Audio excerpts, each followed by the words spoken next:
আব্দুল্লাহ জুলবাজানাইন, যার কথা বুখারীতে লেখা হয়েছে। সুবহানাল্লাহ। যুবক মানুষ ইসলাম কবুল করেছেন। ইসলাম কবুল করতে গিয়ে বাড়ি ঘর জায়গা জমি কিছুই ছিল না। ছোট্ট অবস্থায় বাবা মারা গেছে, চাচার ঘরে লালিত পালিত হচ্ছিলেন। এরপরে রাসূলের প্রতি ঈমান আনবেন, চাচার ভয়তে পারেন না। হুজুর হিজরত করলেন। আব্দুল্লাহ, তার নাম ছিল আব্দুল উজ্জা, তিনি চলে গেলেন চাচার কাছে। চাচা গো, মুহাম্মদ সাল্লাল্লাহু আলাইহি ওয়াসাল্লাম আল্লাহর নবী, ব্যাপারে তোমার মত কি? তিনি বলেন, আমারও তো তাই মনে হয়। যদি তাই মনে হয় তার উপর ঈমান আনবেন কিনা?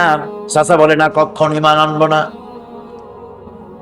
ভাতিজা বলতেছেন, চাচাজি, বছরের পর বছর ধরে অপেক্ষা করতেছিলাম, আমি আপনার অধীনে আছি বলে ইসলাম কবুল করতে পারি নাই। আমার ইচ্ছা ছিল আপনি আগে করবেন, তারপরে আপনাকে দেখা দেখি আমি করব। কিন্তু আপনি যখন ইসলাম কবুল করলেন না, আর করবেন না বলে যখন ঘোষণা দিলেন, আপনাকে উপস্থিত রেখে আমি ঘোষণা দিলাম, লা ইলাহা ইল্লাল্লাহু মুহাম্মাদুর রাসূলুল্লাহ। চাচা বলছে, ভাতিজা, এর পরিণাম জানো? কয়, না, জানি না। এর পরিণাম হচ্ছে তুমি আমার বাড়িতে থাকো, আমার বাড়ি ছাড়তে হবে। বললেন, রাজি আছি। উট ছাগল ভেড়া ঘোড়া যা দিছি ছাড়তে হবে। বলছে, রাজি আছি। চাচা বলছে, শুধু তাই নয়, পরনে যে লুঙ্গি আছে, গায়ে যে জামা আছে, তামার পয়সার লুঙ্গি জামা ছাড়তে হবে। ভাতিজা বলছে, ঈমানের জন্য যা চাও সব ছেড়ে দেব। জামা লুঙ্গি খুলে ফেলে দিয়ে দিলেন। হাদিস। তিনি চলে গেলেন মায়ের কাছে ওই অবস্থায়। মা এই যুবক ছেলেকে উলঙ্গ অবস্থায় দেখে 2 হাত দিয়ে নিজের চোখ চেপে ধরেছেন। বাবা, তোমার এই অবস্থা কেন? ছেলে বলছেন, মা, ঈমান আনার কারণে আমার এই অবস্থা হয়েছে। মা বলে, বাবারে, কি চাও আমার কাছে? আব্দুল উজ্জা বলছে, মা, কিচ্ছু চাই না, একটুখানি কাপড় আমারে দাও, আমি বিশ্ব নবী মুহাম্মদ সাল্লাল্লাহু আলাইহি ওয়াসাল্লামের খেদমতে যেতে চাই। মায়ের কাছে পুরানা কম্বল ছিল, কম্বলটা তিনি দিয়ে দিলেন। হযরতে, এখনো তো সে মুসলমান হয়নি, ওই কম্বলটা ছিঁড়ে নিয়ে 2 টুকরা করে কম্বলটা পরলেন, আদাটা, তাতে করে হাঁটু ঢাকে না, আর একটা কোন রকম গায়ে দিলেন। এরপরে হেঁটে হেঁটে কষ্ট করে মদিনায় চলে গেলেন। মসজিদে নববীর ভিতরে ঢুকে দরজার কাছে বসা বিশ্বনবী জনাবে মুহাম্মদুর রাসূলুল্লাহ সাল্লাল্লাহু আলাইহি ওয়াসাল্লাম মসজিদে নববীতে, যুবক, হাঁটুর উপরে কাপড়, মাথার চুল উস্কো খুস্কো চেহারা, ক্ষুধার্ত চেহারা। হুজুর জিজ্ঞেস করছেন, তুমি কে? তিনি বললেন, আমার নাম আব্দুল উজ্জা। তোমার এই অবস্থা কেন? তিনি বললেন, হুজুর, ঈমান আনার জন্য বাড়ি ঘর জায়গা জমিন উট বাছুর সব হারাইছি, এমনকি পরনের লুঙ্গিও আমারে দেয় নাই, মার কম্বলটা ছিঁড়িয়ে এনেছি। নবীজি আসহাবে সুফফার ভিতরে তাকে বসতে দিলেন, তাকে থাকতে দিলেন, আর বললেন, তারে কোরআন শরীফ শিখাবা। আব্দুল উজ্জাকে হুজুর বললেন, তোমার নাম উজ্জা নয়, তোমার নাম আব্দুল্লাহ। হাদিস শরীফে এসেছে, আল্লাহর কাছে 2টা নাম বেশি প্রিয়, একটা হচ্ছে আব্দুল্লাহ আর একটা হচ্ছে আব্দুর রহমান। মুসলমান হলেন। এরপরে আসহাবে সুফফার মধ্যে বসে আছেন, কোরআন শরীফ জোরে জোরে তেলাওয়াত করেন। আসহাবে সুফফা রাসূলের কাছে নালিশ করলেন, অভিযোগ করলেন, হুজুর, এই আব্দুল্লাহর কোরআন শরীফ এত জোরে পড়ে, তার চিল্লানির জ্বালায় আমরা বিশ্রাম করতে পারি না। নবীজি বললেন, সাহাবীরা, আব্দুল্লাহকে বেশি করে চিল্লাইতে দাও, বাধা দিও না, কারণ তার ঈমান বড় দামের ঈমান হয়েছে, ঈমান আনতে গিয়ে কিছু আনতে পারে নাই, তাকে বাধা দিও না, প্রাণ ভরে চিল্লাইতে দাও, জোরে জোরে পড়তে দাও। মুসা আলাইহিস সালামকে আল্লাহ রাব্বুল আলামিন নবুয়ত দিলেন।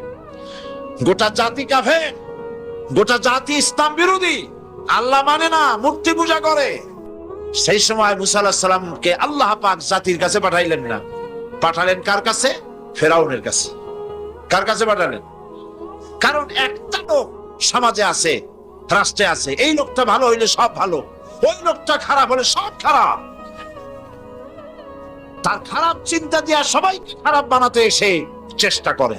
এই জন্য মুসা আলাইহিস সালামকে আল্লাহ পাক নবুয়ত দিলেন, নবুয়ত দিয়ে তাকে নির্দেশ করলেন, ইযহাব ইলা ফিরআউনা ইন্নাহু তাগা। মুসা চলে যাও ফেরাউনের কাছে, ফেরাউন সরকাশ হয়েছে, সীমা লঙ্ঘন করেছে, তার কাছে চলে যাও, দ্বীনের দাওয়াত তাকে পেশ করো। মুসা আলাইহিস সালাম চলে গেলেন। মুসা আলাইহিস সালাম ভয় পেলেন না, মুসা তো একা। কয়জন? একা। তিনি একথা ভয় পান নাই যে আল্লাহ একটা গভর্নমেন্ট, সরকার চালাচ্ছে, প্রেসিডেন্টের কাছে আমার একারে দাওয়াত দিতে পাঠাও, আমার যদি মেরে ফেলে দেয়, এই চিন্তা তিনি করেছেন? করেন না। তিনি শুধু একটা দোয়া করেছেন, রব্বি ইশরাহ লি সাদরি ওয়া ইয়াসসির লি আমরি ওয়াহলুল উকদাতাম মিন লিসানি ইয়াফকাহু কওলি। রব্বি ইশরাহ লি সাদরি, আয় আমার রব, আমার সিনাটা খুলে দাও, তুমি যা বলো আমি যেন তা বুঝতে পারি, আমার সিনা উন্মুক্ত করে দাও। ওয়াইয়াসসির লি আমরি, আর আমার জন্য তুমি যে দায়িত্ব দিয়েছো সে দায়িত্ব পালন আমার জন্য সহজতর করে দাও। আর আমার কথায় উচ্চারণে একটু অসুবিধা হয়, আমি যা বলি তা যেন মানুষ বোঝে, আমার বর্ণনা ভঙ্গি তুমি সেভাবে করে দিও। সুবহানাল্লাহ। দোয়া কবুল হয়েছে না হয়নি? নবীর দোয়া কবুল হবে না হবে কার দোয়া? দোয়া কবুল। মুসা আলাইহিস সালাম ফেরাউনের কাছে গেলে আর বললেন, দেখো অনেকদিন তো রাজত্ব করলা, মানুষের উপরে নিজের মন গড়া আইন চাপাই দিছো, এখন শোনো, আল্লাহ পাক আমাকে নবী করেছেন, আমি তোমার কাছে একটা দাওয়াত নিয়ে আসছি, তুমি পড়ো লা ইলাহা ইল্লাল্লাহ। ফেরাউনের অর্থ বোঝে নাই, কি বলেন? বুঝেছে, ফেরাউন বুঝেছে, 100% বুঝেছে। ফেরাউন সঙ্গে সঙ্গে রিঅ্যাক্ট করেছে। ফেরাউন বলছে, তুমি বলো কি, আমার বাড়ির দুধ কলা খাইয়া বড় হইছো, এখন আমার ইলা শিখাইতে আসছো? মা আলিমতু লাকুম মিন ইলাহিন গায়রি, আমি জানি না আমি ছাড়া আরো কোন ইলাহ থাকতে পারে। এখন আপনারা চিন্তা করেন ইলাহের মানে কি? আমরাও কিন্তু অনেকে বুঝি না। আমাদের এখানে যত লোক বসে আছেন, হ্যাঁ আপনারা বুঝতে পারেন, কিন্তু অনেক লোকে বোঝেন। ইলাহ মানে শুধু উপাস্য নয়, ইলাহ মানে শুধু মাবুদ নয়। ইলাহ শব্দের অর্থ হচ্ছে আইনদাতা। ইলাহ মানে মাবুদ, উপাস্য, আইনদাতা, বিধানদাতা যাকে বলা হয়, তার নাম ইলাহ। এবং সে কথাই আল্লাহ পাক শিখাই দিয়েছেন, লা ইলাহা ইল্লাল্লাহ। আইন তুমি তৈরি করতে পারবে না। আইন তৈরি করার মালিক কে? মানুষ বানাইছে কে? আপনার বাড়ি বিবাহ, এই বিবাহে আপনি লক্ষ লক্ষ টাকা খরচ করে নানান ধরনের রান্না বান্না ইত্যাদি করেছেন। খুলনা থেকে একটা লোক এসে যদি বলে, ভাই সাহেব শুনলাম আপনার মেয়ের বিয়া, আমি আসলাম, এত মেহমান আপনি দাওয়াত দিয়েছেন, তরকারিতে লবণ দিতে মনে থাকে কিনা, সেই জন্য আমি আসছি, লবণ নিয়ে আসছি। এই লোকটার মস্তিষ্ক সম্পর্কে সুস্থতার ধারণা করবে কেউ? মেয়ের বাপ বলবে যে, তোমার কি মাথা খারাপ, স্ক্রু সব টাইট আছে না ঢিলা? লক্ষ লক্ষ টাকা খরচ করছি, আমি নুন দিয়ে বাকি ধুইছি তোমার জন্য, খুলনা থেকে এসে নুন দেবা টাকায়। পৃথিবী সৃষ্টি করলেন আল্লাহ, মানুষ সৃষ্টি করেছেন আল্লাহ, আইন তৈরি করবে তোমার বাবা।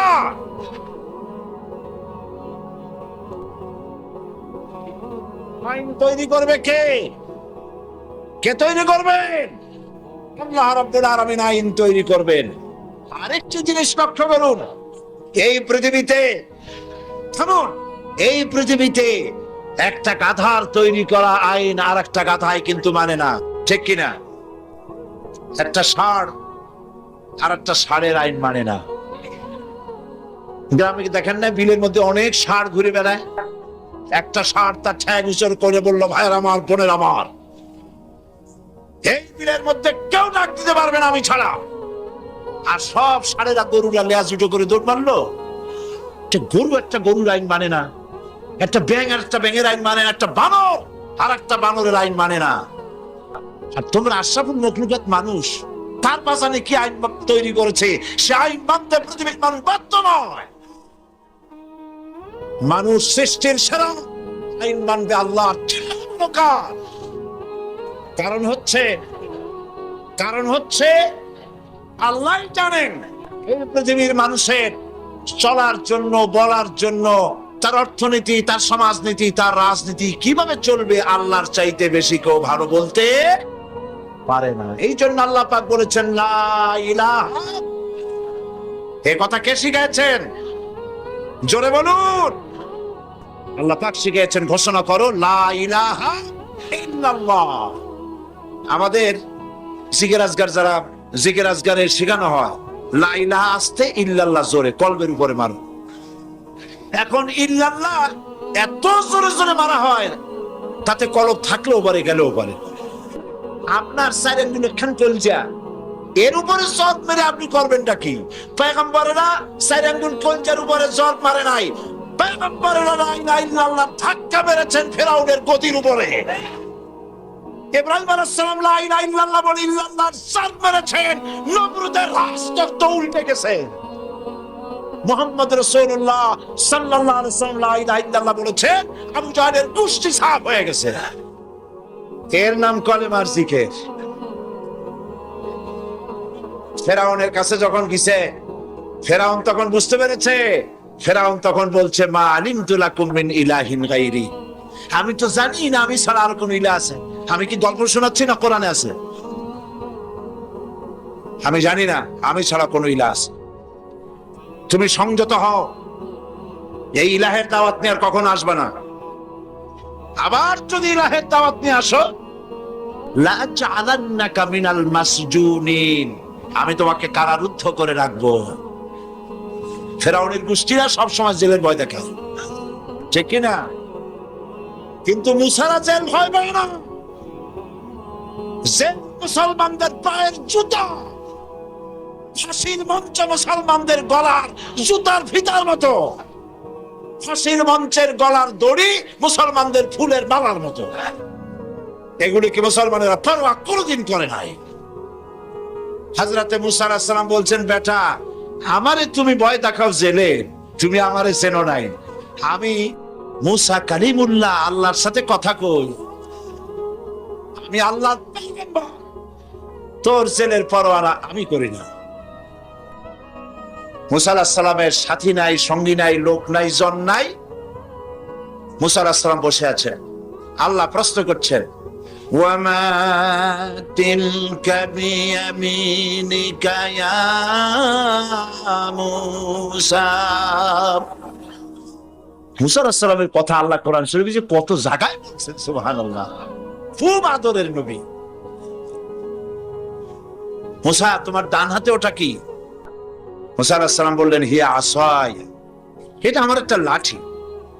এই লাঠি দিয়া আমি ভর করে দাঁড়াই, এই লাঠি দিয়া আমি পাতা পাড়িয়া ছাগলের খাওয়াই, এই লাঠি দিয়া আমার ভেড়া, ছাগল ইত্যাদি অন্যান্য প্রাণী থেকে হেফাজত করি, এই লাঠি দিয়ে আরো অনেক কাম করি। এখন প্রশ্ন হচ্ছে, আল্লাহ জিজ্ঞেস করলেন এটা কি? উনি বলবেন এটা লাঠি, এত কথা বললেন কেন? এই যে পাতা পাড়ি, এই করি সেই করি, এত কথা বলার দরকার কি? দরকার এই জন্যে মুসা আলাইহিস সালামের সাথে আল্লাহ প্রথম কথা বলতেছেন। মুসা আলাইহিস সালাম চাইলেন এইটা জিজ্ঞেস করে লাঠি বলে যদি ছাড়িয়ে দিই, তাহলে আল্লাহ যদি আর কথা না কয়, একটু কথা লম্বা করি। আল্লাহর সাথে কথা বলার যে মজা, সুবহানাল্লাহ, তিনি লম্বা করলেন। আল্লাহ বললেন, লাঠির যে ফজিলত তুমি বলছো ওইটা আছে, কিন্তু আর একটা জিনিস আছে লাঠির মধ্যে, যা তুমি জানো না। তুমি লাঠিটা ফালাই দাও। মুসা আলাইহিস সালাম লাঠি ফালাই দিলেন। লাঠি যখনই ফেললেন, হিয়া হাইয়াতুন তাসআ, বিরাট সাপে পরিণত হয়ে গেল, অজগর হয়ে গেল। মুসা আলাইহিস সালাম ভয় পেয়ে গেলেন। নবী হোক আর যাই হোক, সাপ দেখলে কেনা ভয় পায়? আল্লাহ রাব্বুল আলামিন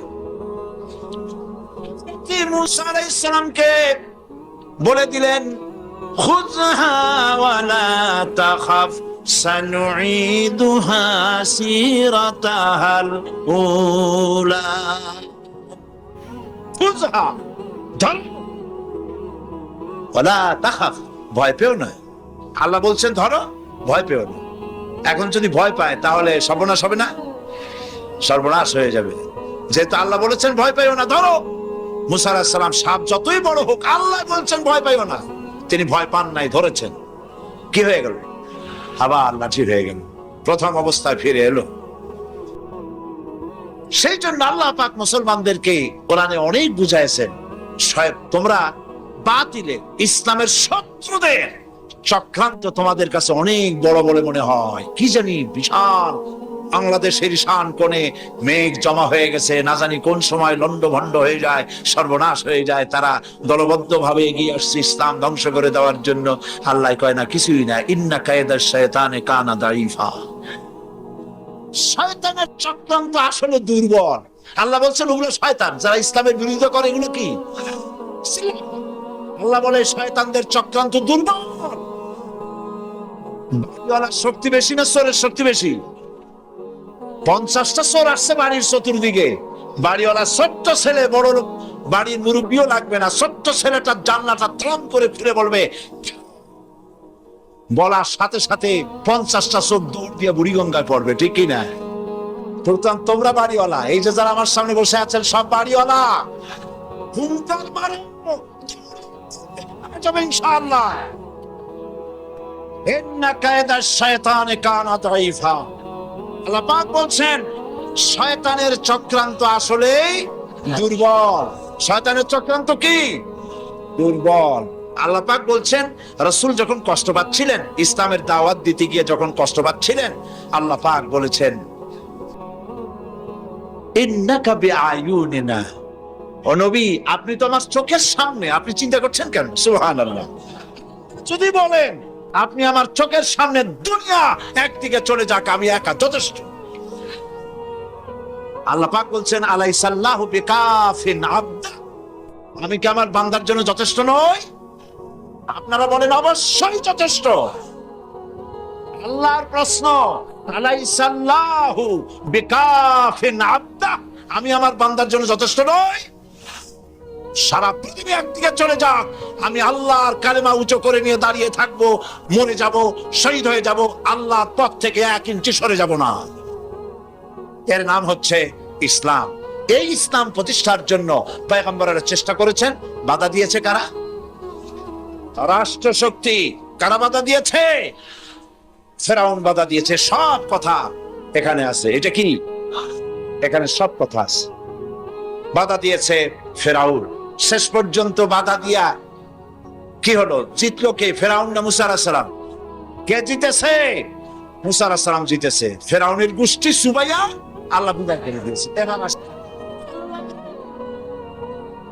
মুহাম্মদ রাসূলুল্লাহ সাল্লাল্লাহু আলাইহি ওয়াসাল্লাম এবার কালেমার দাওয়াত তুললেন। 40 বছর বয়স হলো। 40 বছর বয়স পূর্ণ হওয়ার পর যখন তিনি নবুয়ত পেলেন, নবুয়ত পায় জনগণের সামনে এসে বললেন, ইয়া আইয়ুহান নাস কুলু লা ইলাহা ইল্লাল্লাহ তুফলিহু। প্রথম দাওয়াত, জাতির প্রতি নবীর প্রথম দাওয়াত। সুবহানাল্লাহ বলুন। ইয়া আইয়ুহান নাস, হে মানব মণ্ডলী, শোষিত নির্যাতিত মানবতা, মানুষের নির্যাতন থেকে যদি বাঁচতে চাও, মানুষের শোষণ থেকে যদি বাঁচতে চাও, দুনিয়া শান্তি পেতে চাও, আখিরাতে জাহান্নাম থেকে মুক্তি পেতে চাও, পড়ো, ঘোষণা করো, লা ইলাহা ইল্লাল্লাহু মুহাম্মাদুর রাসূলুল্লাহ। এই কালেমা আবু জাহেল, আবু লাহাব, উতবা সাহেবা বুঝছিল না বোঝে নাই? বলেন বুঝছিল কিনা? বুঝছে। বোঝার পর প্রথমে চিন্তা করলো এত বড় খারাপ কথা। লা ইলাহা ইল্লাল্লাহ মানে হলো কারো আইন চলবে না, কারো বিধান চলবে না, আল্লাহটা চলবে। তাহলে আমরা যে রাজনীতি করি, সমাজ চালাই, আমাদের তো কোনো মূল্যই থাকবে না। সুতরাং এই লোকটাকে, একদিন তো ভালো ছিল, এখন তো মুশকিল হয়ে গেল।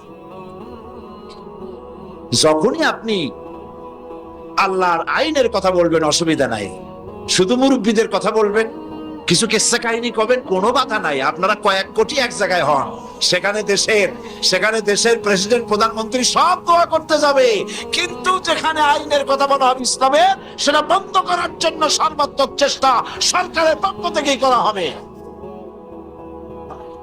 আর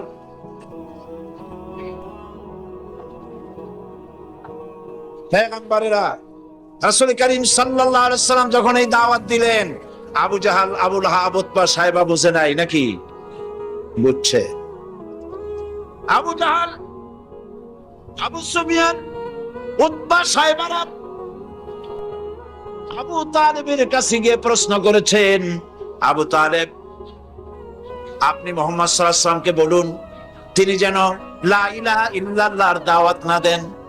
এজন্য তিনি যদি সোনা চায়, টাকা পয়সা চায়, সুন্দরী করে নারী যদি চায়, যা চাইবেন তাই দেওয়া হবে, তবুও যেন লা ইলাহা ইল্লাল্লাহর দাওয়াতটা তিনি না দেন। হুজুর সাল্লাল্লাহু আলাইহি ওয়াসাল্লাম রাজি হয়েছিল।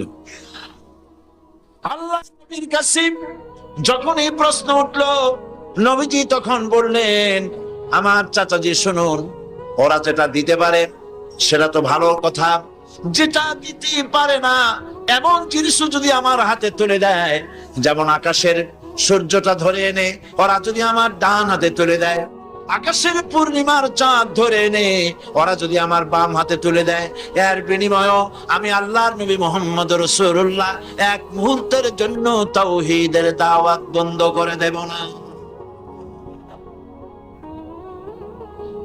সব যুগে পয়গম্বরদেরকে রাষ্ট্রশক্তি বাধা দিয়েছে, তারপরে যারা দাওয়াত নিয়ে এসেছেন তাদেরকেও রাষ্ট্রশক্তি বাধা দিয়েছে, দেয় নাই? দিয়েছে। ইমাম আবু হানিফা রাহমাতুল্লাহ আলাইহির কথা বলছি, গতকাল বলেছিলাম, বছর পর্যন্ত কারারুদ্ধ করে তাকে রাখা হয়েছিল। হযরত ইমাম হাম্বলকে, আহমদ বিন হাম্বলকে মারা হয়েছিল। মুজাদ্দিদ আল-ফিসানি রাহমাতুল্লাহ আলাইহিকে জেলের মধ্যে ঢুকানো হয়েছিল। অপরাধ কি? অপরাধ হচ্ছে সরকারের দ্বীন ইলাহির বিরোধিতা করেছিলেন। সরকারের নিয়ম ছিল এই, দরবারে ঢোকার সময় মাথা নিচু করে ঢুকতে হবে, কুর্নিশ করে ঢুকতে হবে। দ্বীন ইলাহি তারা তৈরি করেছেন, উনি এটার বিরোধিতা করেছেন, হযরত মুজাদ্দিদ আল-ফিসানি রাহমাতুল্লাহ আলাইহি। তারপরে জাহাঙ্গীরের সময় মুজাদ্দিদ আল-ফিসানি রাহমাতুল্লাহ আলাইহিকে ডাকা হলো তার দরবারে, সামনে ছোট্ট একটা গেট করা হলো যাতে করে ঢোকার সময় মাথা নিচু করে ঢুকতে হয়। এটা এই জন্য করা হয়েছে যাতে তিনি মাথা নিচু করে ঢুকবেন, আর সরকারের পক্ষ থেকে বলা হবে আপনি যেটার বিরোধিতা করছিলেন আপনি তো মাথা নিচু হয়ে ঢুকলেনই বাদশার দরবারে। মুজাদ্দিদ আল-ফিসানি রাহমাতুল্লাহ আলাইহি যখন আসলেন দরবারে, এই গেটের মধ্যে দিয়ে ঢুকতে হবে বিষয়টি তিনি দেখে বুঝতেই পেরেছেন যে বিষয়টা কি। তিনি মাথা দিয়ে ঢুকলেন না। তিনি বীর মুজাহিদ ছিলেন, বেপরোয়া ছিলেন, মাথা দিয়ে ঢুকলেন না বাদশার সামনে গেটের ভেতরে। মাথা না দিয়ে সর্বপ্রথম নিজের পাওখানা ঢুকায় দিয়ে তারপরে বডি ঢুকালেন। এই অপরাধে তাকে কারারুদ্ধ করে রাখা হলো, জেলখানায় পাঠানো হলো। কয়েক মাস যাওয়ার পরে জেলার চিঠি লিখেছি বাদশার কাছে, প্রশাসনের কাছে খবর পাঠিয়েছে, আপনারা কারে জেলে পাঠিয়েছেন? জেল হলো চোর ডাকাতের জায়গা, জেল হলো দস্যু বদমাশের জায়গা। এমন লোককে পাঠিয়েছেন যার সংস্পর্শে জেলের মধ্যে যত কয়েদি ছিল তাহাজ্জুদের নামাজ পড়ে, 5 ওয়াক্ত নামাজ পড়ে, আল্লাহর জিকির আজকার করে আমার জেলখানা এখন সমস্ত জেলের কয়েদিগুলি আল্লাহর ওলিতে পরিণত হয়ে গেছে। জাহাঙ্গীর রাতের বেলায় স্বপ্ন দেখছেন এক জ্যোতির্ময় মহাপুরুষ তার সামনে। তিনি তার জীবনীতে তিনি লিখছেন, দোজখে জাহাঙ্গীরি কিতাবের নাম। তিনি বলছেন, স্বপ্নে দেখছি এক জ্যোতির্ময় মহাপুরুষ আমার সামনে, আমি সালাম দিলাম তিনি জবাব দিলেন না, মোসাফা করতে চাইলাম তিনি হাত দিলেন না, কদমবুসি করতে গেলাম তিনি পিছিয়ে গেলেন।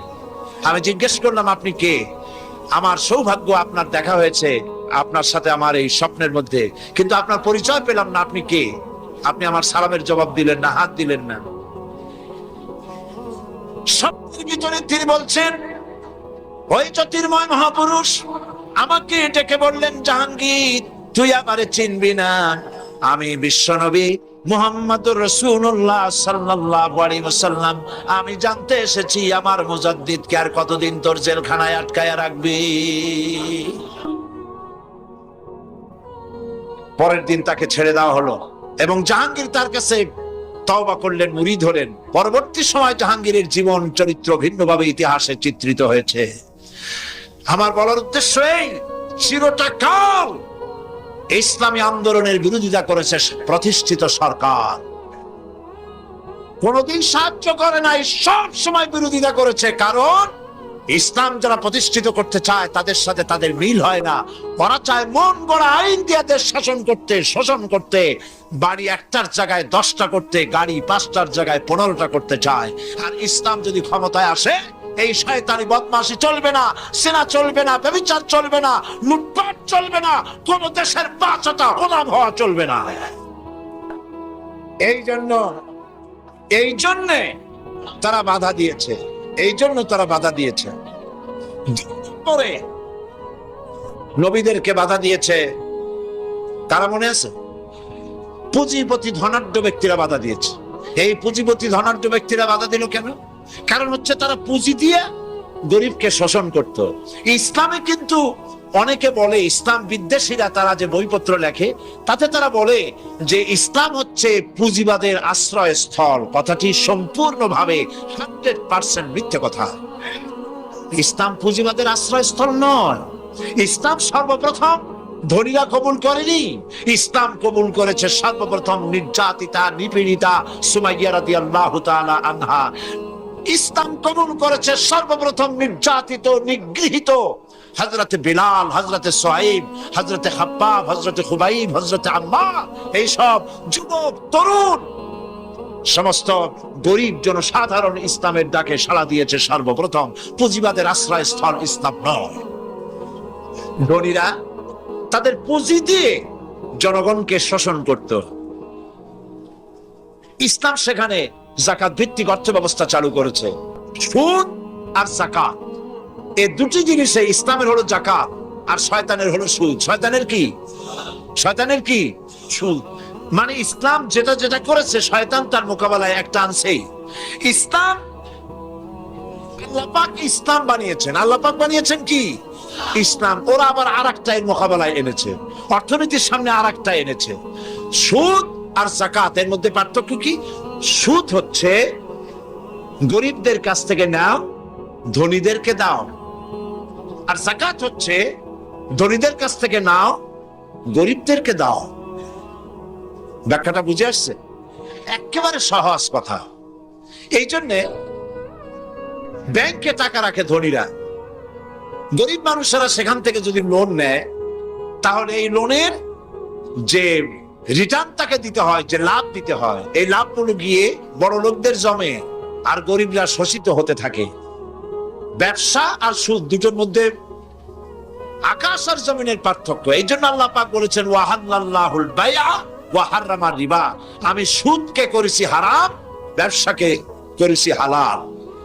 সুদে জনগণকে শোষণ করে আর যাকাতে মানুষকে বিত্তশালী করে দেয়। আজকে যে যাকাত নিল, জীবনে আর তার যাকাত না নিলেও চলবে। ইসলাম এভাবে যাকাত দিতে বলে। একটা শাড়ি লুঙ্গি দেওয়াই যাকাত নয়। ইসলামের অর্থনীতি ভিন্ন জিনিস, ইসলামের অর্থনীতি ভিন্ন ব্যাপার। সেই ব্যাপারে আমি আগামীকাল সময় পেলে বলবো ইনশাআল্লাহ। তো ধনীর টাকা গরিবদের টাকাকে টেনে নেয়। একজন শুনেছিল টাকায় টাকা টানে। এই কথা শুনে সে চিন্তা করলো, আচ্ছা টাকায় যদি টাকা টানে তো আমার তো অল্প হলেও আছে, দেখি টাকায় টাকা টানে কিনা।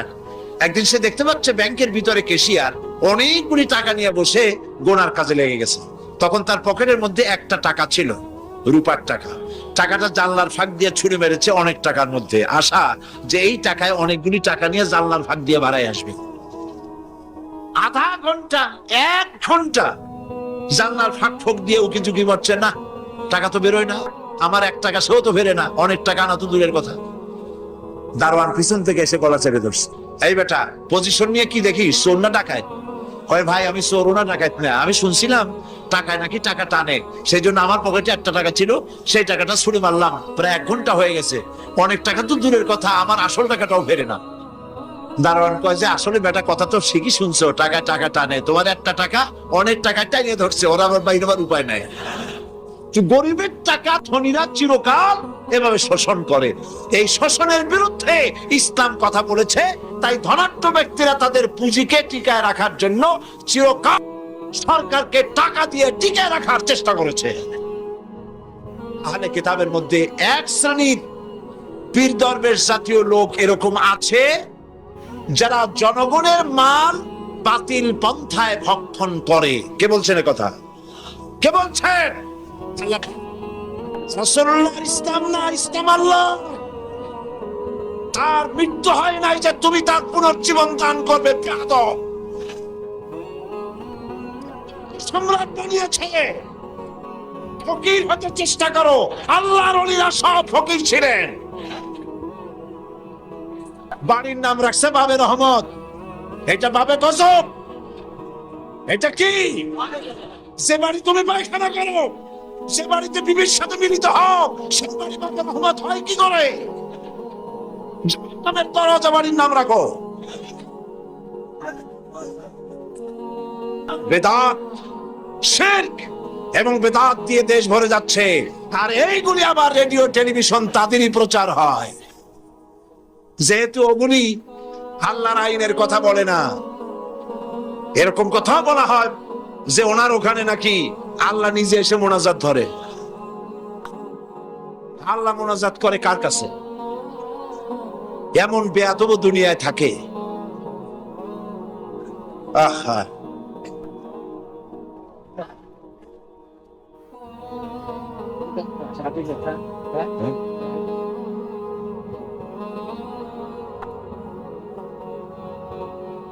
সুতরাং আজ এক শ্রেণীর ব্যবসায়ী নিজেদের ব্যবসার জন্য তারা এই বেদাত এবং শিরক চালু করছে। শিরকের কথা চালু করছে, বেদাত চালু করছে। মুসলমানদেরকে আজ একথা বুঝতে হবে, শিরক হচ্ছে মস্ত বড় অপরাধ। এই কথা বলার মতো বেয়াদবি আজ পর্যন্ত কেউ করে নাই যে মুহাম্মদ সাল্লাল্লাহু আলাইহি ওয়াসাল্লামের ইসলামের পুনর্জন্ম দানকারী তিনি। বলেন নাউজুবিল্লাহ। আল্লাহ হেদায়েত করুন, বলেন আমিন। যেমন বিষাক্ত শিরক এবং বিদআত যারা চালু করে, এর থেকেও বিষাক্ত। সেজন্য আল্লাহ পাকের নির্দেশ অনুযায়ী পয়গম্বরেরা দুনিয়ায় দ্বীনের দাওয়াত পেশ করেছেন। বাধা দিয়েছে এই তিন শ্রেণী, কিন্তু বাধা যত দিয়েছে হাজারো বাধার মধ্য থেকে ইসলাম মিটে যায় নাই। ইসলাম মিটে গেছে। আল্লাহ রাব্বুল আলামিন বলেন, ইউরিদুনা লিইউতফিউ নূরাল্লাহি বিআফওয়াহিহিম ওয়াল্লাহু মুতিম্মু নূরিহি ওয়ালাউ কারিহাল কাফিরুন। ওরা চায় মুখের ফু দিয়ে আমার আলোকে নির্বাপিত করে দেবে। আল্লাহ পাক বলেন, আমি আমার আলোকে পূর্ণতা দান করব, তাতে কাফের বেঈমানদের মনের ভিতরে যতই জ্বালা যন্ত্রণা হোক, যত কষ্ট হোক, ইসলাম তার পূর্ণতা লাভ করবে। আর আমরাও একথা ভাবি, আমাদের দেশেও যত অত্যাচার, যত জুলুম হোক, ইসলাম এদেশে অবশ্যই প্রতিষ্ঠা লাভ করবে ইনশাআল্লাহ। আমার বন্ধুগণ, নবুয়ত, আল্লাহ রাসূলের প্রতি ঈমান, তুমিনুনা বিল্লাহি ওয়া রাসূলিহি, রাসূলের প্রতি ঈমান আনার অর্থই হলো এই, রাসূল যা এনেছেন তা গ্রহণ করতে হবে। আল্লাহ পাক বলেছেন, মা তাকুমুর রাসূলু ফাখুযুহু ওয়া মা নাহাকুম আনহু ফান্তাহু। নবীজি বলেছেন, আল্লাহ পাক বলেছেন, তোমাদের রাসূল তোমাদের জন্য যা আনয়ন করেছেন, যা নির্দেশ করেছেন তা গ্রহণ করো, যা নিষেধ করেছেন তার থেকে ফিরে থাকো। ইতিমধ্যে তাবুকের যুদ্ধের রণদামামা বেজে উঠেছে। রোমান সৈন্যরা হুজুরের সঙ্গে যুদ্ধ করবে, জিহাদ করবে, ইসলামকে পরাজিত করার জন্য তারা আক্রমণের প্রস্তুতি নিল।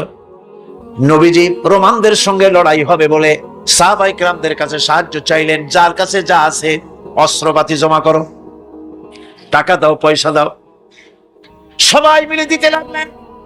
দিতে দিতে মহিলারা গলার হার, নাকের ফুল, কানের দুল হুজুরের সামনে স্তূপ হয়ে গেছে। টাকা কড়ি, সোনা দানা সব শুদ্ধ।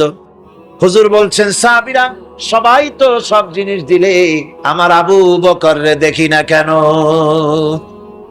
হযরত আবু বকর রাদিয়াল্লাহু তাআলা আনহু একটা পিলারের আড়ালে দাঁড়ানো ছিলেন। হুজুরের ডাক শুনে তিনি আসলেন, হাতে ছোট্ট একটা থলি, চোখে পানি। থলিটা হুজুরের হাতে তুলে দিলেন। হুজুর থলি ছাড়লেন, দেখা গেল কয়েকটা দিরহাম আর কয়েক কেজি গম, আর কিছু নাই। হুজুর তাকালেন, দেখছেন আবু বকর রাদিয়াল্লাহু তাআলা আনহুর চোখের পানিতে দাড়ি ভিজে ভিজে পড়তেছে। হুজুর বললেন, আমার সাহাবীরা, আজ তোমরা সকলে মিলে যে দান করেছো, সেই দানের তুলনায় আবু বকর যে দান করেছে আল্লাহ রাব্বুল আলামিনের কাছে তা বেশি মূল্য হয়েছে। মনের মধ্যে অনেকের প্রশ্ন জাগলো, কেমন করে তা হলো? আমরা এত এত দিলাম। হুজুর জিজ্ঞেস করলেন, ও সাহাবী, তুমি কত দিয়েছো, বাড়ি কত আছে? তিনি বললেন, এত দিছি, এত আছে। তুমি কত দিয়েছো, কত রেখে এসেছো? প্রত্যেকে এরকম বলল। হযরতে ওসমান, হযরতে ওমর, হযরতে আলী রিদওয়ানুল্লাহ তাআলা আলাইহিম আজমাইন, তারাও বললেন, অর্ধেক এনেছি, অর্ধেক থুয়ে আসছি, 2 ভাগ এনেছি, 1 ভাগ রেখে আসছি। সব শেষে নবীজি হযরত আবু বকর রাদিয়াল্লাহু তাআলা আনহুকে প্রশ্ন করলেন, আবু বকর, তুমি কি এনেছো আর বাড়ি কি রেখে এসেছো? হযরত আবু বকর বলেন, ইয়া রাসূলুল্লাহ, ইয়া হাবিবাল্লাহ, আমার বাড়িতে জাগতিক সম্পদ বলতে যা বুঝায় সবটুকু এনে নবীজির কদম মোবারকে দান করে দিয়েছি। আবু বকরের ঘরে এখন আল্লাহ আর তার রাসূল ছাড়া কোনো জিনিস বাকি নাই, যা ছিল সব এনেছি। হুজুর জিহাদে রওনা হলেন 30,000 সৈন্য সাথে, 30 সহস্র সৈন্য নিয়ে নবীজি তাবুকের দিকে চললেন। পথিমধ্যে হযরত আব্দুল্লাহ এসে হুজুরের সামনে দাঁড়ায় গেছেন। আব্দুল্লাহ এসে বলেন, ইয়া রাসূলুল্লাহ, একটু দাঁড়ান। এই জিহাদে মেয়ে লোক পুরুষেরা সাহাবীরা সবাই প্রাণ ভরে দান করলো, কিন্তু আমি এমন এক বান্দা, আল্লাহর কিছুই দিতে পারলাম না। আমার তো দেওয়ার মতো কিছুই নাই হুজুর, আমার দেওয়ার মতো কিছুই নাই। তবে আমি আপনার কাছে দোয়া চাই, আপনি দোয়া করুন, আমি যেন এই যুদ্ধে, এই জিহাদের ময়দানে আমি যেন শহীদ হতে পারি। নবীজি বললেন, একটু বাকল নিয়ে আসো গাছের। একটা গাছের বাকল আনা হলো। এই বাকলটা হুজুর নিজ হাতে আব্দুল্লাহর হাতে বাঁধা দিলেন আর বললেন, রব্বুল আলামিন, আমি আব্দুল্লাহর রক্ত কাফেরদের জন্য হারাম করে দিলাম। হযরত তাবুকের ময়দানে হুজুর চলে গেলেন। কয়েকদিন পরে খবর আসলো হুজুরের কাছে, আব্দুল্লাহ কয়েকদিন জ্বর ভোগ করে আব্দুল্লাহ মারা গিয়েছেন। হুজুর বললেন, তার জানাজার ব্যবস্থা করো, কাফন দাফনের ব্যবস্থা করো। ব্যবস্থা হয়ে গেল। রাতের বেলায় দাফন হবে। একজন লোক কবরের কাছে দাঁড়ায় টিম টিম করে একটা আলো নিয়ে দাঁড়ায় আছে, আর একজন লোক কবরের ভিতরে নেমেছেন। 2 ব্যক্তি লাশ 2 হাতে উঁচু করে নিয়ে আসতেছেন কবরের কাছে।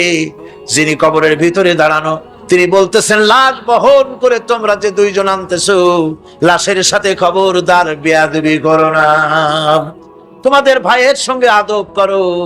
এই বলে কবরের ভিতরে যিনি দাঁড়িয়েছিলেন তিনি লাশটারে ধরলেন।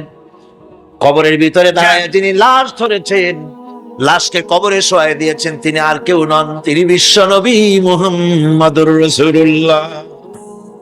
নিজের হাতে হযরত আব্দুল্লাহকে শোয়াই দিলেন। লাশ বহন করে যে 2 জন আনলেন, তার একজন হলেন হযরত আবু বকর আর একজন হযরত ওমর রাদিয়াল্লাহু তাআলা আনহুমা।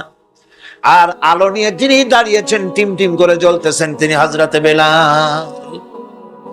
কবরের ভিতরে হযরত আব্দুল্লাহকে শুইয়ে দিয়ে উপরে মাটি দিয়ে নবীজি কবরের 2 দিকে হাত দিয়া আল্লাহ রাব্বুল আলামিনের দরবারে ফরিয়াদ তুললেন, রব্বুল আলামিন, আমি আজকে সন্ধ্যা পর্যন্ত এই আব্দুল্লাহর প্রতি রাজি ছিলাম, খুশি ছিলাম।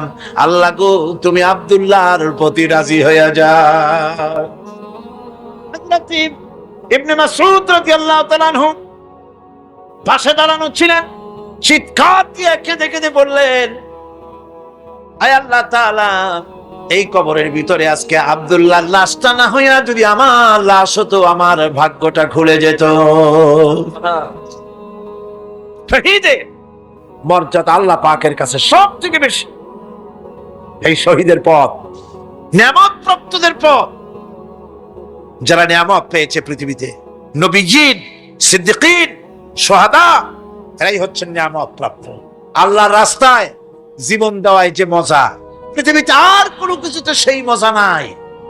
হযরত ওমর রাদিয়াল্লাহু তাআলা আনহু দোয়া করতেন, আল্লাহুম্মা রযুকনি শাহাদাতান ফি সাবিলিক ওয়াজআল মাউতি ফি বালাদি রাসূলিক। আয় আল্লাহ, তুমি আমাকে শাহাদাতের মত আমাকে দান করো। শাহাদাতের তামান্না প্রত্যেকটি মুসলমানের ভেতরে থাকতে হবে। শহীদ হওয়া যাবে ইসলামের জন্য। সময় হয়তো আসতে পারে, হয়তো এমন সময় আসতে পারে যখন কোরআনের মর্যাদাকে টিকে রাখার জন্য, সুন্নতে নববীকে টিকে রাখার জন্য জান দেওয়া লাগতে পারে। তখন কি আপনারা জীবন দিতে পারবে? কোন অবস্থাতেই ইসলামী আদর্শের বিরুদ্ধাচরণ করেনি তারাই হচ্ছেন সালেহীন। ইসলামের আদর্শ ছাড়ে নাই, পরিত্যাগ করে নাই, জীবনের সবকিছুর বিনিময় এটাকে আঁকড়ে ধরে থেকেছেন। ইসলামী আদর্শের পরিপন্থী কিচ্ছু করেন নাই। এরা হচ্ছেন সালেহীন। কোন আলহামদুলিল্লাহ। আল্লাহর অনুগ্রহ প্রাপ্ত কয় শ্রেণী? 4 শ্রেণী। নবীজিন, সিদ্দিকিন, শুহাদা, সালেহীন। এই 4 শ্রেণীর লোকেরাই হচ্ছে নেয়ামত। আমরা বলেছি সিরাতাল্লাযীনা আন'আমতা আলাইহিম গায়রিল মাগদুবি আলাইহিম ওয়ালাদ-দাল্লিন। নিয়ামত প্রাপ্তদের পথ চাই, অনুগ্রহ প্রাপ্তদের পথ, আর অভিশপ্ত পথভ্রষ্টদের পথ আমরা চাই না। আমরা পরিহার করে চলবো। এটা একটু ওয়াদাও বটে। আল্লাহ রাব্বুল আলামিন বলেন, শোনো কারণ কি? وَضُرِبَتْ عَلَيْهِمُ الْمَسْكَنَةُ ذَلِكَ بِأَنَّهُمْ كَانُوا يَكْفُرُونَ بِآيَاتِ اللَّهِ وَيَقْتُلُونَ الْأَنبِيَاءَ بِغَيْرِ حَقٍّ ذَلِكَ بِمَا عَصَوْا وَكَانُوا يَعْتَدُونَ। তাদের উপর দারিদ্র এবং অসহায়তার অভিশাপ বর্ষিত হয়েছে। এর কারণ হলো তারা আল্লাহ পাকের আয়াতকে অস্বীকার করেছে। তারা অকারণে আল্লাহর নবীদেরকে হত্যা করেছে এবং প্রত্যেকটি ব্যাপারে আল্লাহর শরীয়তের সীমা লঙ্ঘন করেছে। দুরিবাত আলাইহিমুল দিল্লাতু ওয়াল মাসকানা ওয়া বাউ বিগাদাবিন মিনাল্লাহ। আল্লাহ পাক বলেছেন, চিরকাল ইহুদিরা অভিশপ্ত, তাদের কোন আবাসস্থল হবে না, সারা জীবন ঘুরে বেড়াবে। আপনারা বলবেন, কই ঘুরে বেড়ায় না তো, তাদের তো জায়গা হইছে জেরুজালেমে, ইসরায়েলে, সেখানে তারা জায়গা করে নিয়েছে। তাহলে এটা কেমন হলো? এটা এইভাবে হয়েছে। ওখানে তাদেরকে প্রতিষ্ঠিত করেছে আমেরিকা, ঠিক কিনা?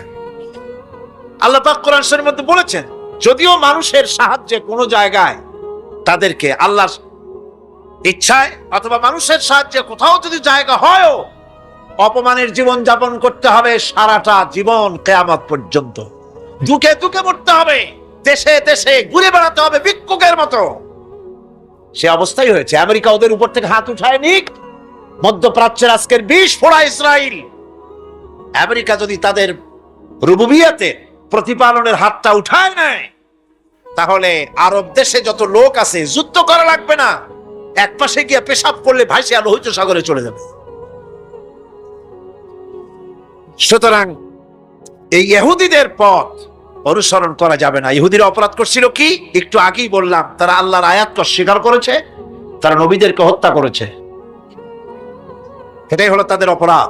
তারা শরীয়তের ব্যাপারে বাড়াবাড়ি করেছে। আর খ্রিস্টানরা, তাদের অপরাধ কি? তাদের অপরাধ হচ্ছে তারা আল্লাহর বিধানের উপরে তারাও বাড়াবাড়ি করেছে। তারা নিজেদের আল্লাহর বিধান বাদ দিয়ে নিজেদের মন গড়া জীবন যাপন শুরু করেছে। তারা ঈসা আলাইহিস সালামকে আল্লাহর ছেলে বানাইছে। তারা মদ খায়, তারা জিনা করে, তারা শুকর খায়। তাদের উপরে শরীয়তকে সম্পূর্ণ বুড়ো আঙ্গুল দেখায়া তারা মুশরিকের চাইতেও খারাপ হয়ে গিয়েছে, ঠিক কিনা? এরা, হিন্দুরা কখনো বলে না যে আল্লাহর ছেলে মেয়ে আছে, বলে নাকি? কিন্তু ওরা আল্লাহর ছেলে বানাইছে, মেয়ে বানাইছে, বউ বানাইছে। নাউযুবিল্লাহ। আমেরিকায়, ইংল্যান্ডে, সেসব জায়গায় গির্জায় আজ আর খ্রিস্টান যাওয়ার লোক নাই। সপ্তাহে একদিন ইবাদত করে, সানডে। সেই সপ্তাহের একদিন ইবাদত করতে লোক পাওয়া যায় না। সেদিন তারা ফুর্তি নাট্যি করার জন্য বউ বাচ্চা নিয়ে মদ নিয়ে সিবেচে গিয়ে কাপড় চোপড় ভালাইয়া যা খুশি তাই করে, তারা মসজিদে আসে না, কি বলে গির্জায় যায় না। ফলে আমার নিজের চোখে দেখেছি বহুত গির্জা এমন আছে যার সামনে লেখা আছে ফর সেল, বিক্রয়ের জন্য। এই সাইনবোর্ড যখন লাগায় এলাকার মুসলমানেরা চান্দা তুলিয়া গির্জা কিনা সব সমানে মসজিদ বানাইতেছে। ইংল্যান্ডে আজ থেকে 100 বছর আগে মসজিদ ছিল মাত্র একটা। সেই গ্রেট ব্রিটেনে এখন মসজিদের সংখ্যা 7,000-এর উপরে। সুতরাং এই খ্রিস্টান এবং ইহুদিদের পথ অনুসরণ করা যাবে না, কিন্তু তারপরেও আমরা অনুসরণ করছি না, করছি না, করছি।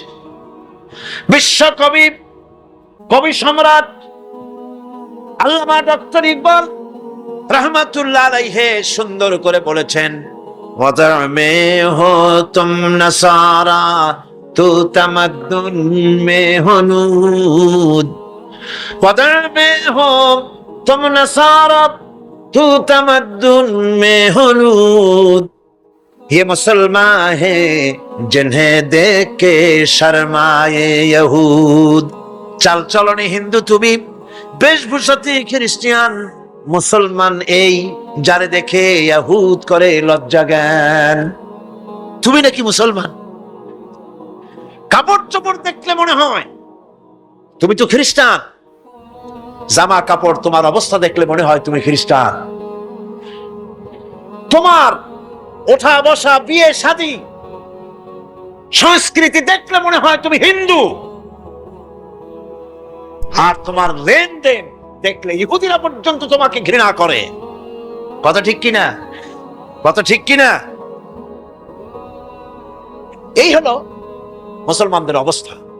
সুতরাং আল্লাহ পাক বলছেন ইহুদিদেরকে ছাড়তে হবে, খ্রিস্টানদের অনুকরণ ছাড়তে হবে। ইহুদি খ্রিস্টান সকলের অনুকরণ ছেড়ে দিয়ে নিয়ামত প্রাপ্ত ওই 4 শ্রেণীর লোকের অনুসরণ করতে হবে, তাহলেই খাঁটি মুসলমান হওয়া যাবে। কোন আলহামদুলিল্লাহ। এই হলো সূরা ফাতিহা। এখন এই সূরা ফাতিহাকে আমি আপনাদের পকেটে উঠায় দিতে চাই, যাতে করে মনে থাকে। 5 দিনের অনেক কথা এক জায়গায় করে দিলে মনে করতে সুবিধা হবে, ঠিক কিনা?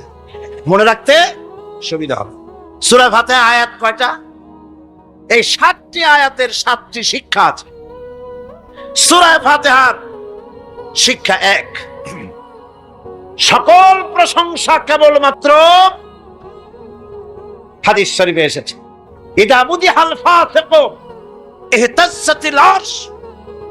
যখন কোন ফাসিকের প্রশংসা করা হয়, যে ব্যক্তি নামাজ পড়ে না, রোজা করে না, দিন মানে না, ঈমান নাই, চরিত্র নাই, এমন লোককে যখন প্রশংসা করা হয়, আল্লাহ পাকের আরশ গোসায় থরথর করে কাঁপতে থাকে। সুতরাং সমস্ত প্রশংসা হবে কার? পার্লামেন্টে যখন বাজেট বক্তৃতা হলো, বাজেটের উপরে 39 ঘন্টা আলোচনার সুযোগ এলো। আমি দেখলাম প্রত্যেকেই আলোচনার সময় বলছেন, আমি স্মরণ করছি সহস্র বছরের অমুক, শ্রেষ্ঠ অমুক, আমার নেতা অমুক, এভাবে বলছে। প্রত্যেকেই দাঁড়িয়ে বলছে আমি স্মরণ করি অমুক আর তমুক। আমি খুব চিন্তায় পড়ে গেলাম, আহারে, পৃথিবীর 2য় বৃহত্তম মুসলিম দেশ, আমার আল্লাহর নাম উঠছে না। আমি সময় পেলাম 25 মিনিট। তথ্য মন্ত্রণালয়ের কলিজা তো পুঁটি মাছের মতো বড়, সেই জন্য আমার বক্তব্য তারা দেয় নাই। ওই 25 মিনিটে আমি যে আলোচনা করেছি, আমি প্রথম দাঁড়ায়া আমার তৃপ্তি, মনে হয় এই রকমের তৃপ্তি আমার কখনো নিকট বর্তমানে কোনোদিন হয়েছে কিনা আল্লাহ জানে। ওই দিন আমি যা তৃপ্তি পেয়েছি, আমি দাঁড়িয়ে বললাম নাহমাদু ওয়া নুসাল্লি আলা হামদা সানা কুইয়া। তারপরে বললাম আমি স্মরণ করছি হৃদয়ের সবটুকু আবেগ উজাড় করে, জীবনের সব শ্রদ্ধা একত্রিত করে আমি স্মরণ করছি। যখন বলছি দেখি 2 দিকের মানুষ হতচকিত হয়েছে, কার নাম কই? আমি বললাম আমি স্মরণ করছি বিশাল ওই আকাশের মালিক বিস্তীর্ণ এই জমিনের মালিক, কুল কায়নাতের মালিক আমার আল্লাহ রাব্বুল আলামিনকে স্মরণ করছি। সুতরাং আমি দারুণ তৃপ্তি পেয়েছি। আপনাদেরকেও বলি, প্রশংসা হবে কেবলমাত্র আল্লাহ পাকের। প্রশংসা কার? আর প্রশংসা হবে বিশ্ব নবী জনাবে মুহাম্মদ রাসূলুল্লাহ সাল্লাল্লাহু আলাইহি ওয়াসাল্লাম। চিৎকার মেরে সারা জীবন আল্লাহ এবং রাসূলের প্রশংসা করতেই সব আমাদের করতে হবে মুসলমানদের, তাই। আর প্রশংসা করব যারা আমার রাসূলের, আল্লাহর হুকুম মানে আর আমার রাসূলের অনুসরণ অনুকরণ যারা করে, তারা আমাদের সম্মানের পাত্র। আলহামদুলিল্লাহ।